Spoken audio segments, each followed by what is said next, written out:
असं आहे की आज आपण श्रीदेव रामेश्वर असेल, नारायण मंदिर असेल आणि इथले सगळे पंचायत असतील यांच्या सगळ्यांच्या आशीर्वादाने भारतीय जनता पार्टीचे नगराध्यक्ष आणि नगरसेवक पदाचे सर्व उमेदवार अशा 21 जणांच्या प्रचाराचा शुभारंभ करतोय. तुम्ही विचारलात की उत्साह दिसतोय, लोक सगळी लवकर सकाळी लोक सगळी इकडे उपस्थित आहेत. तर हा उत्साह केवळ आजचाच नाही आहे. ज्या दिवशीपासून इलेक्शन जाहीर झाली आणि भारतीय जनता पार्टीने स्वबळावर सर्वच्या सर्व सीट लढवण्याचं ठरवलं, त्यावेळेपासून कार्यकर्त्यांमध्ये उत्साह आहे आणि तोच उत्साह तुम्ही आमच्या कार्यालयात बघितला असेल, तोच उत्साह फॉर्म भरताना बघितला असेल, तोच उत्साह वाडीवाडीत गावागावामध्ये फिरताना बघितला असेल.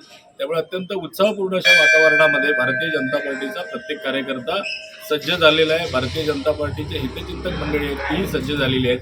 भारतीय जनता पार्टीच्या नेतृत्वाखालील सर्वच्या सर्व उमेदवार, नगराध्यक्ष या सगळ्यांना विजयी करण्यासाठी. साहेब, आपल्या